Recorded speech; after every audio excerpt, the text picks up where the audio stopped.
Do you know why basketball was invented?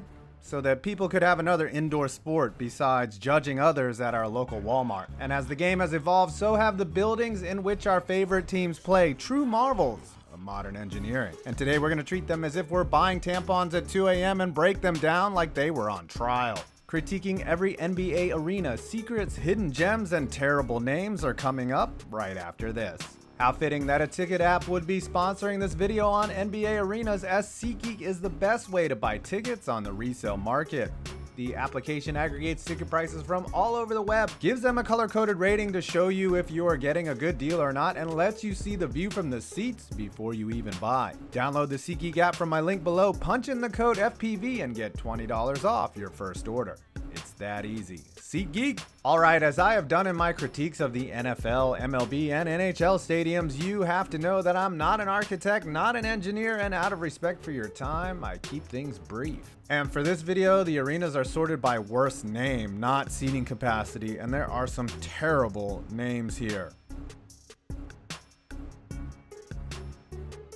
MSG is the only arena in the NBA which technically does not have a corporate sponsor, as the Madison Square Garden Company owns the building. Surprisingly, this is not the oldest facility in the NBA, but it is the fourth version of MSG, the first being built in 1879, the second in 1890, and the third in 1925. The actual Madison Square, for which the current building and all previous iterations are named for, is not in the area. Just like the Knicks aren't in the area of being a contending basketball team. The stadium with the largest listed seating capacity, the United Center, served as the last venue for the Ringling Brothers Circus. Fitting for how the team has been run since the late 90s. Speaking of the 90s, the only players who had their numbers retired from those teams are Michael Jordan and Scottie Pippen, omitting such greats from the rafters as Judd Buechler, Bill Wennington, and Joe Klein. Located in Chinatown, the Capital One Arena finally saw a banner raised there this year, the closest any Washington team will get to a championship for a long time. According to Wikipedia, the neighborhood has been completely gentrified since the arena opened, but last time I was there, I had no trouble finding a good Chinese place to eat at. Opened in 1996, nothing but banks have owned this building, as it was once the Core State Center, First Union Center, Wachovia Center, and now Wells Fargo Center. Though I think the real sponsor of the 76ers should be the US Army with all the tanking going on in that building. Also fitting that Wells Fargo has the naming rights, since both them and the Sixers have such an impeccable reputation.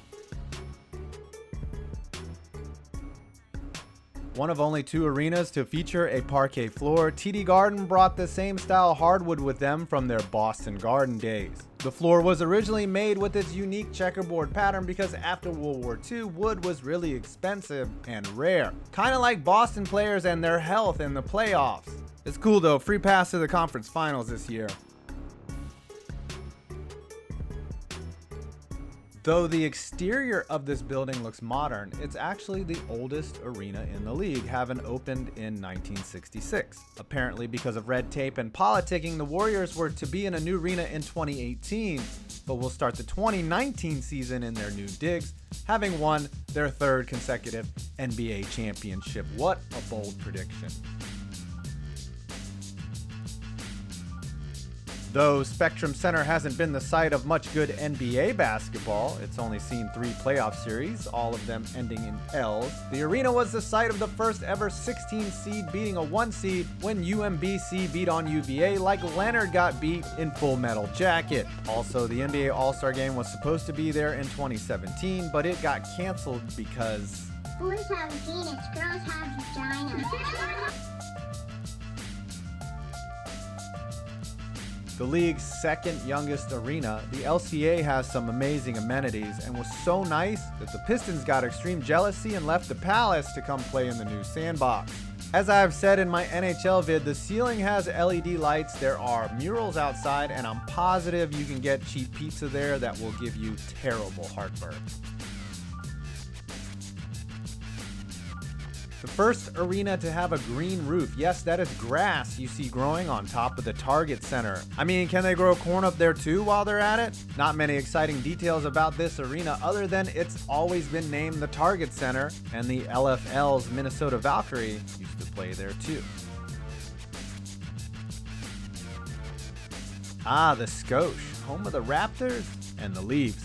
The building was previously named the Air Canada Center until last year when their owner sold the name. In 2014, they installed some statues, none of which are basketball players. Which Raptor would you make a statue of? Vince Carter? I guess it's Vince Carter, right? The soon-to-be basketball-only venue features the Oculus, a Halo-type open-air structure at the entrance of the building which has a curved LCD screen. The Nets actually have their own lighting system for their games, which is designed to create a halo effect on the court, but cannot hide the fact that they paid Joe Johnson all that money. The Spurs, who used to play in the cavernous Alamo Dome, moved into the AT&T Center in 2002. There's also AT&T Stadium, the AT&T Performing Arts Center, and Jones AT&T Stadium, all in Texas. And the AT&T Center is about as exciting as Tim Duncan was. Located in downtown Dallas, the American Airlines Center is built like a Quonset hut, a cheap and effective storage unit that was popularized after World War II. It's this architectural style that has earned the building the nickname, the Hangar. Well, would you look at that? Another arena named after the shitty airline. Remember when arenas were named after people or a town? I'm sure the executives at the company had a nice JO sesh when the Mavericks played the Heat in the finals in 2006 and 2011 in an All-American Airlines Arena/Center self-gratifying orgy. The stadium is located right on Biscayne Bay and it's probably easier to get there by boat. After a legal battle between the Rockets and the AHL Houston Aeros, the taxpayers of Houston ended up footing the majority of the costs for the Toyota Center, which opened in 2003. The Lexus Lounge has its own pool tables, and there is a wine bistro, which allows its viewers to get wasted with class as their team chokes to the Warriors.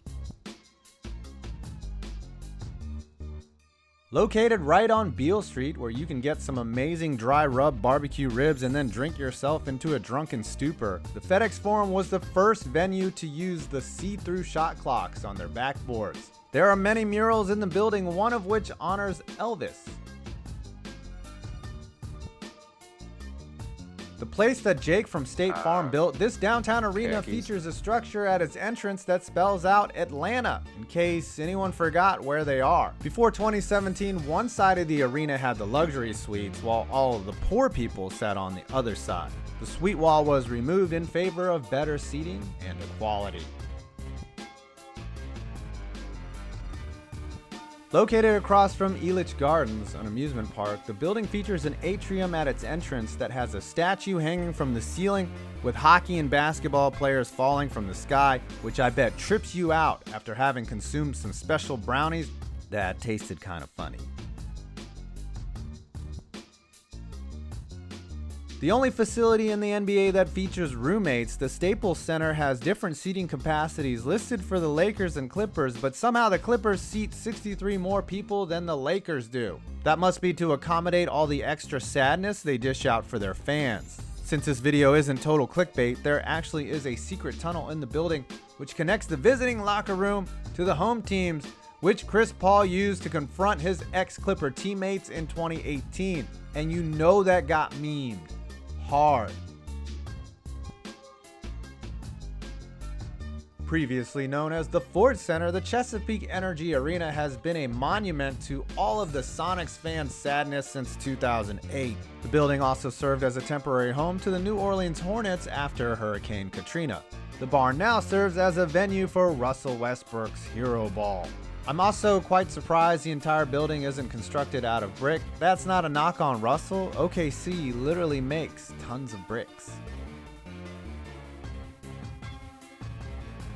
The arena built by multi-level marketing scams, the Amway Center replaced the aging Amway Arena in 2010. The scoreboard in the center of the court is the tallest in the NBA and features 18 displays. Along with the Celtics, the Magic are the only other team to have a parquet floor. Once a place of joy, then sadness, then joy, and now sadness, the Q as it's known used to be Gund Arena, until Dan Gilbert bought the Cavs in 2005. Across the street is the Collision Bend Brewery, which served as a warehouse during the Civil War and now is a storage facility for all of Cleveland's tiers. Now we're getting into the dumb names, as Moda is a health insurance company in the Northwest. A unique feature listed as the Sound Cloud, an acoustic ceiling enhancement that reverbs all the sound back into the arena. Interesting footnote, the Blazers currently have 3 sons of former NBA players on their roster: Seth Curry, Gary Payton Jr., and Gary Trent Jr. The NBA's newest stadium, Fiserv Forum, looks like a giant airplane wing. 2018 will be the arena's first year, as it has the largest scoreboard in the NBA. Fiserv is a data processing company that bought the naming rights. Basically, every time you swipe your credit card, they get paid, just like Giannis did when the Bucks smartly locked him up at $25 million a year, and that's a bargain if you ask me. Retaining many of the architectural old factory style features as nearby Lucas Oil Stadium, Bankers Life Fieldhouse has served as the Pacers' home for nearly 20 years. The main entrance to the stadium is a mini fieldhouse / atrium. Yeah, the place is as boring as Larry Bird. Replacing Sleep Train Arena, yes, that's what it was called. The Golden One Center might have an even worse name than that. The building is one of the most technologically advanced in the league, with huge solar panels on the roof that power most of the building. It's good to know Sacramento has such a nice arena now, if the team could just not suck so bad. Yep, that's the name of this place, as it really looks like you can name your arena pretty much anything these days. Opened in 1991, it used to be called Energy Solutions Arena, a company that handled nuclear waste. Some fans cheekily called it the Chernobyl, which is hilarious. But now the place is basically an ad for home security systems. Statues of John Stockton and Karl Malone are outside, and they had several meltdowns against the Bulls. The only arena in the NBA to be sponsored by a casino on an Indian reservation. Yes, Talking Stick Resort Arena is its actual freaking name. The arena was once used for hockey, but it was so bad that during games, 1/4 of it had to be covered in tarp because nobody could see the ice. It's not like anybody showed up to the games. Now it serves as a venue for the Phoenix Suns, who win about as much as people do in a casino. And finally, I guess Checkers and Rallies lost the bidding war to name this arena, as the Smoothie King Center sounds like a great place to get whatever substance you want, blended with ice and yogurt, and watch some NBA action. I wish I could tell you more about this arena, but do you really want me to take this seriously when the building is named the Smoothie King Center? All I can think of is those Squatty Potty commercials and rainbow flavored diarrhea. I'm done. I'm done. It's off to Walmart to go people watch. Well, I hope you enjoyed this video. Don't forget to download the SeatGeek app from the link below and use my code FPV, and check out my other stadium critiques on the NFL, NBA, and NHL. And I will be doing the largest college football venues soon. I'm 5 Points Vids, and you made it to the end of this video.